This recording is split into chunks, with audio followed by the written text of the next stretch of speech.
Alright, it is the 5th anniversary of Dragon Ball Fighterz.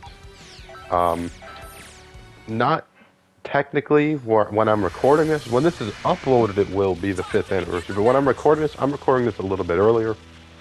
So I do want to say that if something were to be announced for this game, obviously I wouldn't know about it because I'm in the past right now, right? So just point that out there. So if I talk about rollback or something and it turns out it does get announced on the anniversary or something, my fault. But like I said, this was pre-recorded a few days. So anyways, I want to start off this video by showcasing something a little unique that this game had, which was raid bosses. So you can have 3 people on a team, right? Like right now I'm not playing. Right now it's my teammate playing. And you could fight a raid boss. Now, unfortunately, these guys were playing on easy, and I could not find a lobby that was on hard. We're talking, like, these used to get so hard that it would be 3v3, right? It would be 3 bosses versus 3 players, and the bosses would have the health of 10 normal characters, and they would have the damage of 5. So you could get 1 hit by them, but it took you about 10 combos to kill 1. It was really hard. But it was fun and it was unique, and that's why I'm playing it in this video, because I wanted to show some of the more unique stuff. And unfortunately, the problem with this game is this game had a lot of very unique game modes like this. It also had a 6-player mode with, it could be a 3v3, 3 of your friends versus, you could have 6 of your friends pretty much, and you could do full 3v3. But you gotta understand, this game is on delay-based net mode, alright? Now imagine having 6 different people playing at the same time on delay-based net mode. It just wasn't possible. So that mode died out incredibly quick. It was never fun because it was always horribly laggy, right? And I kind of always wish that they did a tournament with that mode. Unfortunately, that mode, I believe, was only available online and not offline. But I always wish they would have done a 3v3 tournament with the very best players. I thought that would have been really interesting, but they never did it. So yeah, this game was the game that made me play fighting games, right? I played fighting games before. When I was a child, I owned Marvel vs. Capcom 2 and 3. I played Mortal Kombat 9. I have Mortal Kombat 9. I have Mortal Kombat X. But this was the game that really started it for me, right? Because, fun fact, I played a lot of Dragon Ball games right before this. I played all of them, actually. And I was a big Dragon Ball fan, right? So I was playing Dragon Ball Xenoverse 2, right? And, this game got announced, and it's like, oh, the next Dragon Ball game. Why wouldn't I play it, right? Well, I did play it, and I ended up playing fighting games because of it, and I ended up playing, like, literally every single fighting game ever made. And it was great. Unfortunately, I would say that, I started the journey with all my friends. All my friends did play this game, but unfortunately, none of them really transferred over to the other games. And I don't want to sound like some devious, stuck-up guy here, but it's definitely because this game was easy, and other fighting games are way harder than this, obviously. And this game can get very hard, don't get me wrong, it has hard stuff in it. But if you're just playing the game, it's very easy to just play it, right? And that was the one problem with this game, is that obviously I started with all of my friends, and then now I just play fighting games solo because this game kind of set the wrong standard for fighting games, and fortunately for me, I was okay with that, but my friends didn't seem to be. I only had one friend that actually played other fighting games, but he doesn't grind them like I do, at least nowadays. So yeah, that was definitely something that this game did that was very weird, is that it was so simple and easy to just start playing.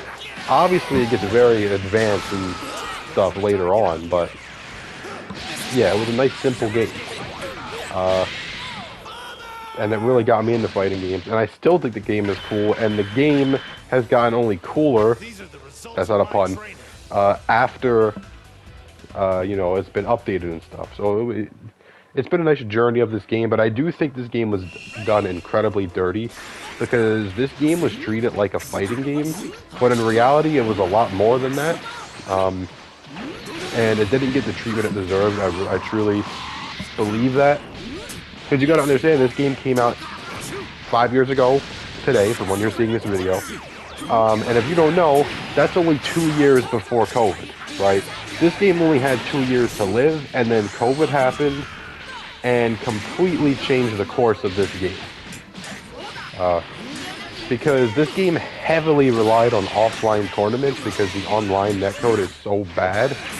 And then COVID happened, and then that's when the Parsec revolution began. That's when people start playing this game on Parsec and Marvel 3 on Parsec, because you couldn't do offline anymore because of COVID. So this game got done dirty by Bandai because they definitely were more focused on the money, right? I don't think anyone can argue that, because this game had like 3 or 4 season passes. Yeah, not saying that it wasn't worth paying for, just saying that they were very stubborn on rollback. Like, the game is still doesn't have rollback yet, as of when I'm recording this. It is getting rollback, and it doesn't have it yet. And I just don't understand the mindset of adding rollback to the game when its life cycle is over. The game is literally done for, unless they have stuff we don't know about. But they've literally said that Android 21 was the last character.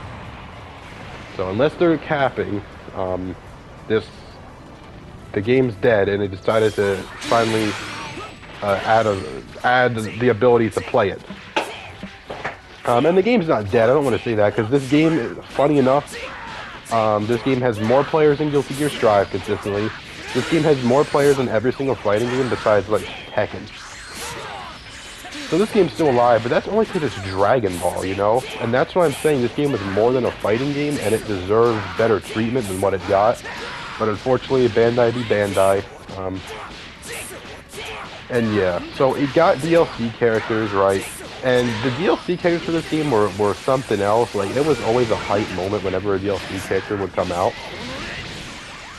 It was just that there was definitely a level of quality that you can tell between certain DLC characters. Like, some DLC characters just sucked so badly, and other ones were literally the best characters in the game. It was always very weird, the way they did DLCs. It was never equal or even. Like, I would say guiltygearstrive, the DLC characters in that game are a lot less like, oh, if you don't have this character, you won't succeed, right? But meanwhile, Dragon Ball FighterZ, almost every single DLC character had their moment where they were literally the best character in the game. So it was weird. The DLC was very weird for this game, but it was incredibly hyped because there was so much DLC, right? No joke, I think within the first 8 months of the game being out, there were 6 DLC characters.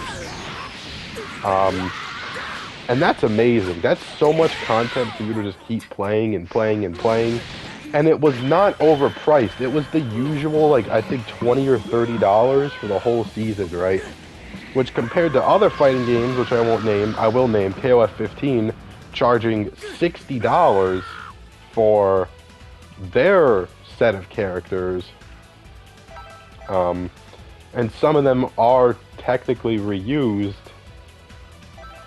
it's a little, you know, stupid, right?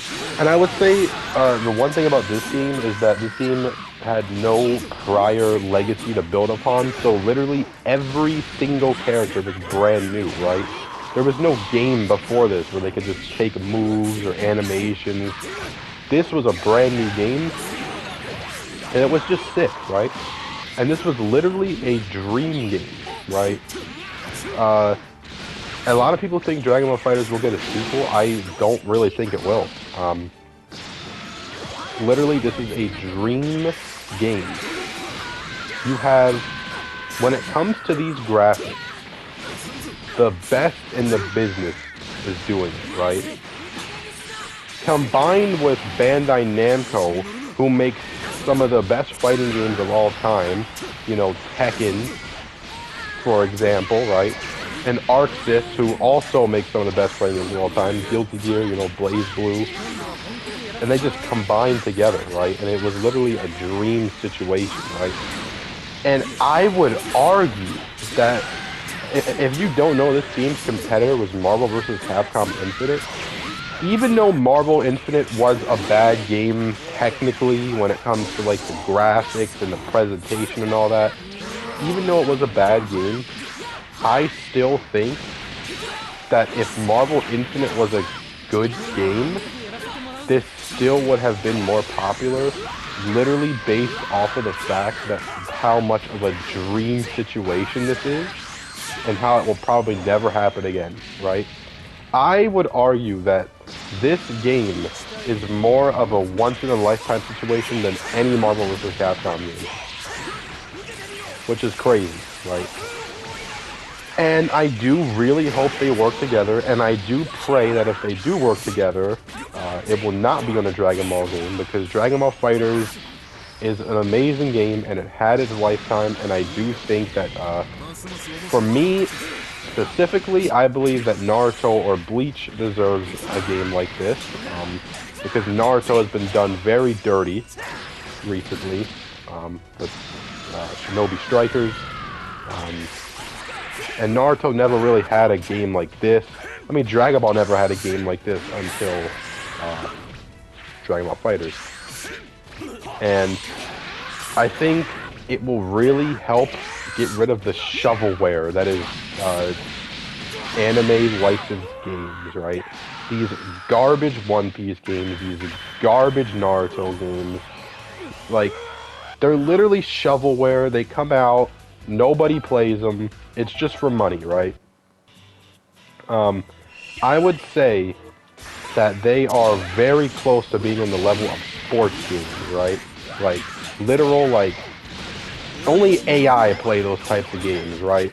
And I will say I am guilty of, not sports games, but, I did participate in this. I bought Jump Force day one. I bought, Kakarot day one. You know, I do, I'm a little, guilty of that myself, right? Buying these shovelware garbage games. But the problem is that it's such a very good tactic, because if you're a Naruto fan, what other option do you have? You can either go play some mobile gacha game, or you can go play some like Shinobi Strikers, some sucky Overwatch ripoff, you know. Or you could play Ninja Storm 4, which is very old, and honestly, it's an arena fighter, so obviously it doesn't have that much depth.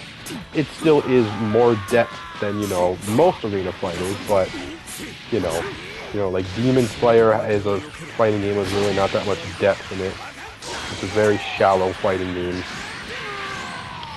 And then that's why this game is so special, because this game came along and changed all that. And it has not been done since, and the question is, will it ever be done again? Taking this casual, like, I guess, like, you know, this giant popular thing and making it, like, really competitive, but also fun, and, this is proven by the fact that this game sold like, I don't know, like what, like 10 million copies or something like that? 8 million copies? That's insane. If you don't know, guiltygearstrive has been out for a year and a half and it sold 1 million. Right? So, this game has a level that has not been reached since. And I think the only other fighting game to ever reach a level like this, in modern times, is Tekken 7, right? I'm not counting Smash because that's a whole different thing. But this game is very special and it deserves to get a sequel, but not in a Dragon Ball sense, but in another series sense, like Bleach, One Piece, Naruto, even My Hero or Demon Slayer, you know? Because obviously 99% of anime games are on the level of sports games, right? Like just generic, very casual, right? I don't want to sound like stuck up, but it's for casuals, right? All sports games are for casuals, you know, and most anime games are for casuals. Not all, right? When I say anime games, I don't mean games like meltyblood, right? I'm talking about games like One Piece World Seeker, or Demon Slayer, or My Hero One's Justice. Those are fighting games, right? But they only have such a limit to them. And I mean, even the games that aren't fighting games like Dragon Ball Kakarot, you know, like that type of stuff. And it's just made with the purpose of making money and nothing more. And I really hope that they will take a risk again. It seems like they're scared of taking a risk for some reason, even though this game is so successful. And I hope they'll make another one of these. I really do. And literally, about 2 years ago, my dream game got leaked, right? Literally, it was something that I could only dream of, and it was crazy. It was a Godzilla vs. Kong, which I absolutely love Godzilla. And it was a Godzilla vs. Kong fighting game made by Arc System Works. And this got leaked about 2 years ago, right before E3, I believe, or something like that. I forget what event it was, but it got leaked right before a big event, and it never happened, right? And there just has to be something that Arc System can do, right? This game was so once in a lifetime, and I really hope they find a way to make it not once in a lifetime. I want it to be a series, right? I want a One Piece, I want a Naruto, I want a Bleach Fighters. I want, like, it could happen. Well, it probably can't happen, but it should happen. And yeah, this game is just very special to me. But not only was it special to me, right? I didn't realize this, but it's special to fighting games in general, right? And I obviously didn't realize this until years later, after I really started playing fighting games, really got into them. Never realized how much a once-in-a-lifetime situation this was. Because obviously I started with this game. You don't really realize how crazy this is when you start with it. But really, there's a lot. There's a lot that went into this game. It's gonna get rollback, so it's gonna get immortalized, right? Like, people will play this game literally for the next 10 to 15 years, like Marvel 3. But the problem is that what this game has done doesn't deserve to be played for the next 10 to 15 years. It deserves to have sequels. It deserves to have more out of the series. It doesn't deserve to just be stuck in time like Marvel is. Because this game literally killed Marvel. Marvel killed themselves. Marvel downed themselves, right? They were playing Warzone. Marvel downed themselves, and Fighterz literally finished them and executed them. And that's not an easy task to murder Marvel, but it kind of murdered Marvel, obviously, because they did it themselves. But and that's it. They're just gonna make one game and they're done. So I hope whenever Arxis is done with Guiltygearstrive, maybe in about a year or two, Bandai will collab with them again, and we'll get something special once again. because ArcSys is too talented to be stuck with these low-budget games like guiltygearstrive, right? Like, I'm not dissing Guilty Gear, right? But it's their own series. It's nowhere near as popular as Dragon Ball. And as we saw with this series, they can really, make some stuff. You know, they can get some stuff done. And I think they deserve to have that opportunity again. And this time they'll have it done right with rollback, if it ever happens again. So yeah, I just wanted to make a little 5-year anniversary video on this game, because this is a once-in-a-lifetime type of game in fighting games, and I can't believe that we are halfway to the decade anniversary of this game. Absolutely insane. And my only wish, when I make another anniversary video on this game, my only wish is that by that time we will be playing the sequel to this game or the spiritual sequel, whether it's a different series or another Dragon Ball game. My only wish is that by the time I make the 10-year anniversary video, if I'm still making videos by then, I do hope that they will finally give us not only what we deserve, but what ArcSys deserves, an opportunity to make another crazy game like this. It'll make them a lot of money, it'll make a lot of people happy, and it'll finally give players, fans of other series, an actual game to look forward to. Yeah, this game is special, and I really do hope we see another game like this. Whether it's a Marvel game or whether it's an ArcSys game, who knows, but it's been a long time since we had a miracle in the fighting game community. It's been mostly predictable stuff that came out. Not that it's a bad thing, but you know, no crazy surprises really. And I hope this game will be one of them. I hope another game like this will be one of them. So like, subscribe, and peace.